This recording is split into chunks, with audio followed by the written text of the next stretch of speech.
होते हैं, एक बार बड़े कथन भी होते हैं। तो सबसे पहले जिस कथन की हम बात करने वाले हैं, सबसे पहले जिस कथन की बात करने वाले हैं वो कथन है, आपने क्षय रोग का नाम सुना होगा। क्षय रोग का मतलब होता है ट्यूबरकुलोसिस। तो एक व्यक्ति थे जिनका नाम था अरविंदो घोष। अरविंदो घोष ने क्या कहा साथियों? अरविंदो घोष ने एक कथन दिया, एक कथन दिया अरविंदो घोष ने। अरविंदो घोष ने अरविंदो घोष ने क्या कहा? अरविंदो घोष ने साथियों कहा कि कांग्रेस क्षय रोग से मरने ही वाली है। कांग्रेस क्षय रोग से मरने ही वाली है। कई बार परीक्षा में प्रश्न पूछे जाते हैं कि कांग्रेस क्षय रोग से ही मरने वाली है, यह कथन किसका है? तो इस बात को समझिए कि इस प्रश्न का सही उत्तर जो क्या हो जाएगा? अरविंदो घोष। मैं चाहता हूं कि आप लोग अरविंदो घोष एक बार कमेंट बॉक्स में नाम लिखें और अरविंदो घोष लिखने के बाद जो है हम लोग आगे बढ़ेंगे, क्योंकि ये एग्जाम के अंदर में याद नहीं हो पाता है, और जब याद नहीं हो पाता है तो वैसी परिस्थिति के अंदर में काफी चुनौतियों का सामना करना पड़ता है। तो मेरी आप सभी लोगों से दरखास्त है, मेरी आप सभी लोगों से गुजारिश है कि आप जो है एक बार कमेंट बॉक्स में लिख दें। अगर आप एक बार कमेंट बॉक्स में लिख देंगे तो मेरे लिए और आपके लिए दोनों के लिए आसान हो जाएगा और आपको लंबे समय तक याद रहेगा।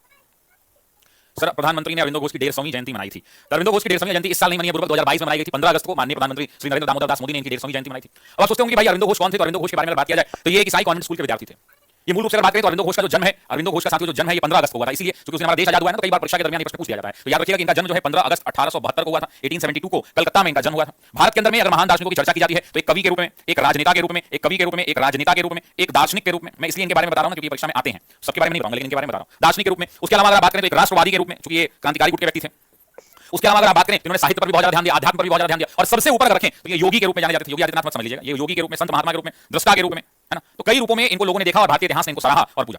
ये मैंने बताया सिर्फ इसलिए क्योंकि इनका जन्म 15 अगस्त 1872 को हुआ था और चूंकि हमारा देश भी 15 अगस्त को आजाद हुआ था, इसलिए इसको हम याद करते हैं। इनकी मृत्यु की बात कर लें, इनका मृत्यु 5 दिसंबर 1950 को हुआ था। इस बात को ध्यान रखिए, 5 दिसंबर को इनकी मृत्यु हुई थी। और अगर इनकी मृत्यु की बात करें, इनकी मृत्यु की बात करें तो इनकी मृत्यु साथियों 5 दिसंबर 1950 जिस वर्ष हमारा संविधान अपनाया गया उसी साल की मृत्यु हुई थी। इससे ज्यादा जब आगे बीच में अरविंदो घोष आएंगे तो हम लोग पढ़ेंगे कि कैम्ब्रिज विश्वविद्यालय में पढ़ने के आप समझ सकते हैं कि 1872 में जो बच्चा पैदा हुआ होगा तो किस परिवार का होगा, कितना धनिक परिवार होगा, उस समय इनको कैम्ब्रिज यूनिवर्सिटी में भेजकर पढ़ाया गया। इन्होंने कई शास्त्रीय विद्याओं में मतलब महारत हासिल की, कई जगह आधुनिक यूरोपीय भाषाओं में भी महारत हासिल की। उसके बाद ये जब 1892 में जब भारत आए, ये व्यक्ति जब 1892 में भारत आए तो 1892 के दौरान ब्रिटेन के यानी ब्रिटिश शासन के अधीन नौकरी की। आप समझ सकते हैं कि ब्रिटिश शासन के अधीन, बाद में क्रांतिकारी बन गए, ब्रिटिश शासन के अधीन नौकरी की। और नौकरी में भी बड़ौदा का नाम सुना होगा आपने, बड़ौदा का नाम जिसको बड़ौदा कहा जाता है, उस बड़ौदा में बहुत दिन तक इन्होंने बड़ौदा में काम किया। उसके बाद बहुत दिन तक ये कलकत्ता में पोस्टेड रहे और इन दोनों स्थानों पर पोस्टेड रहकर इन्होंने ब्रिटिश हुकूमत के खिलाफ, बाद में जब इनको पता चला अंग्रेजों की असलियत, तो धीरे धीरे इन्होंने जो है धीरे धीरे अपनी शुरुआत कर दी। मूलतः ये व्यक्ति जो है एक्टिव कब से कब तक रहे, तो इस बात को ध्यान रखना है कि 1902 से लेकर के 1910 तक ये वो टाइम पीरियड था जब ये क्रांतिकारी गतिविधियों में संलिप्त हो गए। और बंगाल के अंदर में जब बंगाल विभाजन हम पढ़ेंगे 2 क्लास के बाद, तो बंगाल विभाजन के दौरान इस व्यक्ति ने अपनी नौकरी छोड़ दी और नौकरी छोड़ने के बाद ये कट्टर हो गए और कट्टर होने के बाद ये जो है लाल पाल घोष की जो तिथि थी उसमें ये शामिल हो गए। इन पर कई बार मुकदमे किए गए, कई बार ये जेल भेजे गए, लेकिन ये व्यक्ति जो है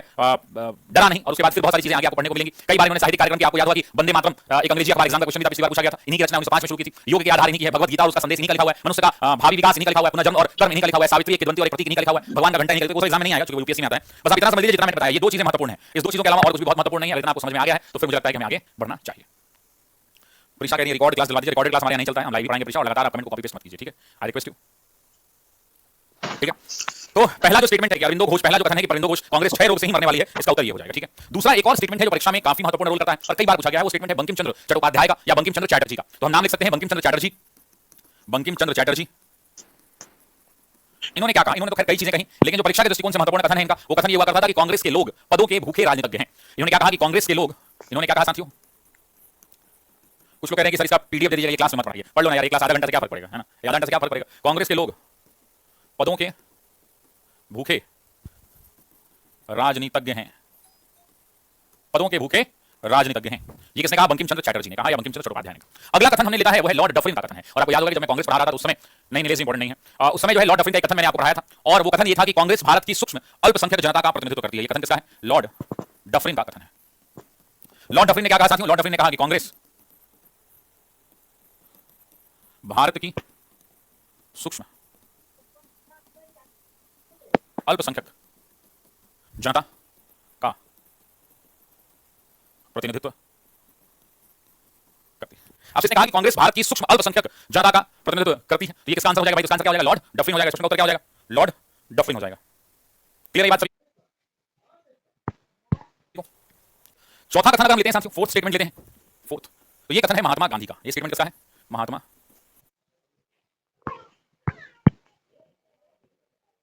गांधी। महात्मा गांधी ने क्या कहा? महात्मा गांधी ने कहा कि आजादी के बाद कांग्रेस को समाप्त कर देना चाहिए। कई बार परीक्षा में पूछा गया है। आपसे एग्जाम में क्या पूछेगा? आपसे एग्जाम में पूछेगा कि आजादी के बाद कांग्रेस को समाप्त कर देना चाहिए, यह कथन किसका है? तो आप क्या उत्तर करेंगे? आप उत्तर करेंगे कि ये महात्मा गांधी का कथन है। ये किसका स्टेटमेंट है? तो महात्मा गांधी का स्टेटमेंट है। क्लियर है ये बात सभी को? में बताइए, आजादी के बाद कांग्रेस को क्या कर देना चाहिए? समाप्त कर देना चाहिए। क्योंकि गांधी का कहना था कि गांधी ने कहा कि जिस उद्देश्य से कांग्रेस बनी है वो उद्देश्य पूरा हो चुका है और वैसी परिस्थिति के अंदर में क्या देना चाहिए तो अब कांग्रेस को समाप्त कर देना चाहिए। द इंडियन समाचार पत्र ने कांग्रेस के बारे में टिप्पणी की और उन्होंने कहा कि कांग्रेस भविष्य की संसद का केंद्र है। उन्होंने कहा कि कांग्रेस भविष्य की संसद का केंद्र है। कांग्रेस भविष्य की संसद का केंद्र है। द इंडियन समाचार पत्र ने लिखा कि कांग्रेस भविष्य की संसद का केंद्र। एग्जाम में कहां होती है, एग्जाम में शांति होती है, लोग इसमें कांग्रेस भविष्य की संसद का केंद्र यहाँ पे जवाहरलाल नेहरू। अब लोगों को लगता है कि यार अखबार क्यों लिखेगा, लोगों को कोई व्यक्ति कहेगा, पता नहीं कोई व्यक्ति कहेगा, तो ऐसा नहीं था। कथन जो है अखबार ने लिखा कि कांग्रेस जो है भविष्य की संसद का केंद्र। इसी अखबार ने एक और बात लिखी, उसने कहा कि कांग्रेस भारत की प्रथम राष्ट्रीय सभा है। उसने कहा कि कांग्रेस भारत की प्रथम राष्ट्रीय सभा है, ये भी इसने कहा। तो ये भी कहा द इंडियन मिरर ने। द इंडियन मिरर समाचार पत्र ने कांग्रेस के बारे में टिप्पणी की और उसने कहा कि कांग्रेस भारत की प्रथम राष्ट्रीय सभा है। उन्होंने कहा कि कांग्रेस भारत की प्रथम राष्ट्रीय सभा है। ये कथन किसका है? ये कथन द इंडियन मिरर का है। ठीक है, clear to everyone? Yes sir, clear है सबको? चलिए अगला लेते हैं सेवेंथ स्टेटमेंट। सातवां कथन ना पिछली बार के पेपर के अंदर पूछा गया था। ठीक है, सातवां कथन जो है पिछली बार के पेपर के अंदर पूछा गया था। यह कथन जो है ये कुपलैंड का स्टेटमेंट है। कुपलैंड देशी व्यक्ति हुआ करते थे, यूरोपीय नागरिक थे और दार्शनिक और विचारधारा के रूप में इनकी पहचान अच्छे टिप्पणीकार भी माने जाते थे। तो कुपलैंड के बारे में कुपलैंड ने कहा कि कांग्रेस का जन्म भारत में ब्रिटिश शासन के दुश्मन के रूप में नहीं बल्कि दोस्त के रूप में हुआ है। और यह कथन किसने दिया? तो यह कथन कुपलैंड ने दिया। कुपलैंड ने कहा कि कांग्रेस का जन्म, कुपलैंड ने अपने शब्दों में क्या कहा साथियों? कुपलैंड ने कहा कि कांग्रेस का जन्म भारत में, इसने कहा कि कांग्रेस का जन्म भारत में ब्रिटिश शासन के दुश्मन के रूप में नहीं, भारत में ब्रिटिश शासन के दुश्मन के रूप में नहीं बल्कि भारत में ब्रिटिश शासन के दुश्मन के रूप में नहीं बल्कि दोस्त के रूप में हुआ है।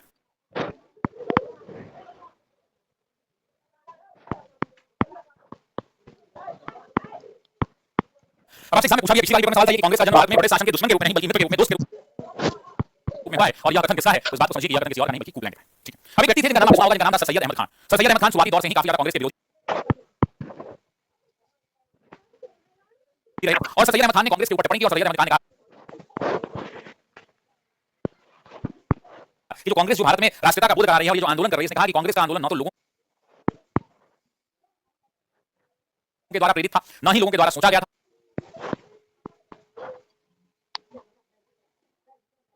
और न ही योजनाबद्ध था, है ना? तो ये किसने कहा? सर सैयद अहमद खान ने कहा। और एग्जाम का बहुत सुपर क्वेश्चन है, ये ध्यान रखिएगा, सर सैयद अहमद खान।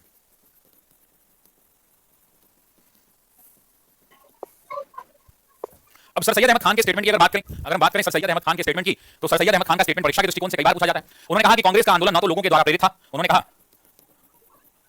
कि कांग्रेस का आंदोलन न तो लोगों के द्वारा प्रेरित था। इन्होंने काफी लंबा स्टेटमेंट दिया, कहा कि कांग्रेस का आंदोलन न तो लोगों के द्वारा प्रेरित था, न ही सोचा गया था, न ही सोचा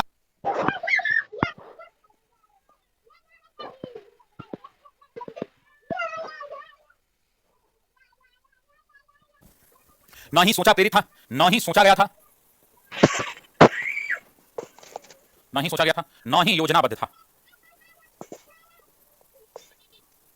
इसने क्या कहा कि कांग्रेस का आंदोलन न तो लोगों के द्वारा प्रेरित था, न ही सोचा गया था और न ही योजनाबद्ध था। ये पूरा का पूरा स्टेटमेंट किसका दिया हुआ है? तो सर सैयद अहमद खान का दिया हुआ है। ठीक है जी, is it clear to everyone? अरे भाई वॉइस उसमें मैंने बंद किया था, फोन आ गया था अर्जेंट घर से, क्या करेंगे? वॉइस बंद नहीं करेंगे? जैसे मैं मुंह नीचे की बात नहीं कर रहा था यहाँ पे। ठीक है, अब आते हैं अगला स्टेटमेंट है जो स्टेटमेंट नंबर 9 है मेरे दोस्तों। अगला जो स्टेटमेंट है वो स्टेटमेंट नंबर 9 है और वो स्टेटमेंट भारत की सब कहानी को खराब करने वाले व्यक्ति लॉर्ड कर्जन का है। लॉर्ड कर्जन ने एक स्टेटमेंट दिया और लॉर्ड कर्जन ने कहा कि कांग्रेस अपनी मौत की अंतिम सांसें गिन रही है और मेरी इच्छा है कि मेरे शासनकाल में या मेरे कालखंड में इसकी शांतिपूर्ण मृत्यु हो जाए। ये कोई और व्यक्ति नहीं, वो व्यक्ति थे लॉर्ड कर्जन। और लॉर्ड कर्जन ने कहा कि कांग्रेस अपनी मौत की अंतिम सांसें गिन रही है। इसने कहा कि कांग्रेस अपने मौत की अंतिम सांसें गिन रही है।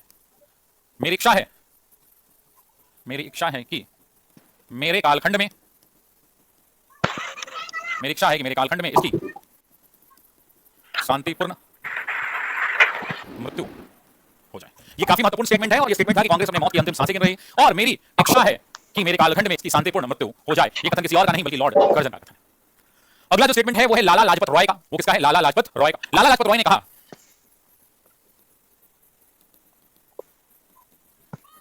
लाला लाजपत रॉय ने क्या कहा? लाला लाजपत रॉय ने साथियों कहा कि एवं ह्यूम के बारे में उन्होंने कहा कि ह्यूम स्वतंत्रता के पुजारी हैं और उनका हृदय, इसने कहा कि ह्यूम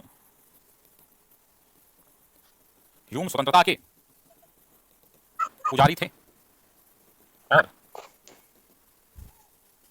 उनका हृदय भारत की दुर्दशा पर रोता था, और उनका हृदय भारत की दुर्दशा पर रोता था। और ये टिप्पणी किसने करी थी? तो लाला लाजपत रॉय ने करी थी। लाला लाजपत रॉय ने करी थी। Clear to everyone in the class? क्या ये सभी को क्लियर है? हाँ या ना, एक बार कमेंट कर दीजिए सभी लोग। यस सर, क्लियर है। तो अब यहां तक यस सर। हाँ सर, आवाज कट कट आ रहा है। कट तो नहीं आना चाहिए भाई।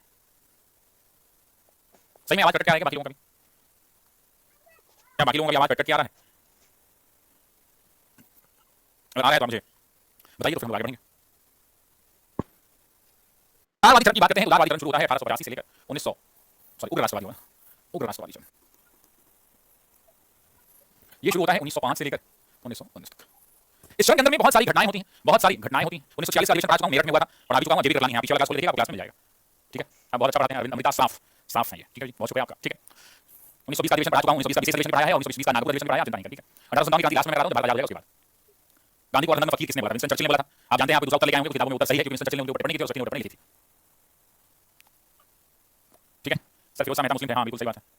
विविध में कुछ बचा ही नहीं है, विविध उसके लिए मैं बताऊं ताकि कुछ बच जाए तो उसको विविध में डाल सकूं। ठीक है, विविध में कुछ छूट जाएगा तो लास्ट में उसको विविध में समेट लेते हैं, विविध में कुछ नहीं बचा है ना।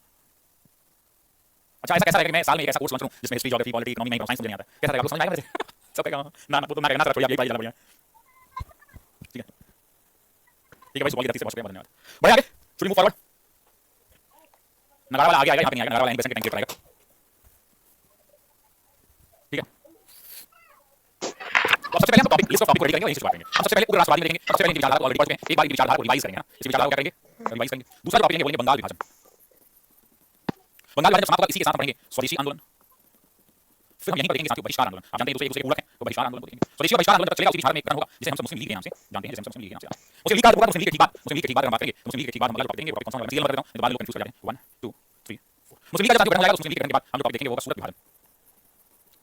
और इसी सूरत विभाजन के टाइम पीरियड पर ही हम देखेंगे यहाँ पर सूरत विभाजन। सूरत विभाजन की बात देखेंगे मुजफ्फरपुर बम कांड। फिर हम देखेंगे मॉडल मिंटो सुधार। फिर मॉडल मिंटो सुधार की बात हम क्या देखने वाले हैं? हम देखेंगे मॉडल मिंटो सुधार के बाद दिल्ली दरबार। बहुत सारे लिखेंगे 1905, 1906, 1906, 1906, 1907, 1908, 1909, 1911। ठीक है, दिल्ली दरबार की बात हम देखेंगे 9 नंबर टॉपिक में। दिल्ली दरबार की बात देखेंगे प्रथम विश्व युद्ध, हार्डिंग बम कांड।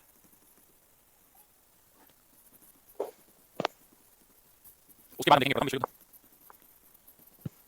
प्रथम विश्व युद्ध देखेंगे 1914 से। उसके बाद प्रथम विश्व युद्ध के बाद देखेंगे होमरूल लीग आंदोलन। होमरूल लीग आंदोलन के ठीक बाद देखेंगे लखनऊ समझौता। लखनऊ समझौता के ठीक बाद हम क्या देखेंगे? 1916 को देखेंगे मॉन्टेग्यू घोषणा। इस मॉन्टेग्यू घोषणा के बाद देखेंगे रॉलेट एक्ट। रॉलेट एक्ट के बाद देखेंगे जलियांवाला बाग नरसंहार। इसके बाद देखेंगे हम लोग हंटर कमीशन। हंटर कमीशन के बाद देखेंगे मॉन्टेग्यू चेम्सफोर्ड सुधार। इसके बाद क्या देखेंगे? इसके बाद कुछ नहीं देखेंगे, उग्र राष्ट्रवादी चरण समाप्त हो जाएगा।